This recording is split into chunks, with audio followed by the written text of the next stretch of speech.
بسم الله الرحمن الرحيم. السلام عليكم ورحمة الله وبركاته. دمانتي داwanaysa walaalayaal halka waxaan maasaaka ku duubaynaa fariin isxilqaan ah walaalayaal waxaad ogtihiin adduunka inuu halakeeyay oo cagta soo mariyay cudurkan ilaahay nagu ma keenay la yiraahdo coronavirus walaalayaal cudurkaas waxa weeyaan ka hortag ma laha ka hortag buu leeyahay ka daba tag ma laha walaal waxa fiican in is ilaalino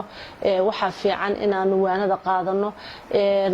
culimadeena nafartay inaanu muxuu ahay quraankayga akhrisano inaanu ilaahay barino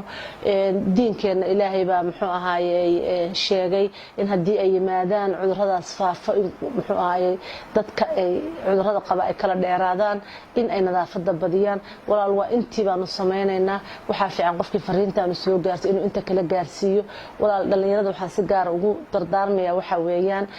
waalidkaaga guriga jooga caruurtiina baa joogta hooyada iyo aabaha baa jooga inta meelaha soo wareegtid oo cudurkaas soo qaadid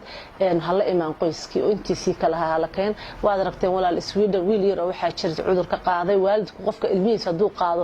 kama adkeysan karo waa u tagayo wuxuu isir wiilkaaga soo fiiris asagina wuu qaado waxa loo baahan yahay walaal qofkii dibadda ka yimaada haduu iska shakiyo inuu dadka soo dhaxgalin inuu isxilqaan dheeraada sameeyo dadka kalena inay guryahooda inta badan ku ekaadaan inay nadaafada badiyaan inay mar walba faraha dhaqdaan inay kulamada aan caadiga ahayn oo aan loo baahnayn la iska yareeyo in walaalayaal mar walba muxuu ahaayay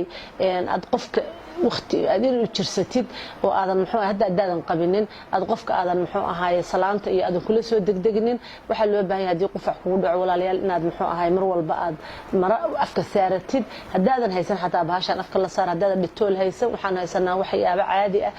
cusba fara isaga dhaqi ka dambasba isaga dhaqada in la nadiifiyo loo baahan yahay ilma in guryahooda lagu cisho iskuuladii dawladdu way ka fasaxday macnaheedu ma inay suuq soo wareegaan waxa loo baahan yahay in guryahooda ku ekaadaan waalidku inay xil gaar ah saaraan inay xil gaar ah saaraan bulshada oo dhan inay xil gaar ah saaraan walaal hadda adigu fariintii shicida kala gaarsi aad baa u mahadsantihiin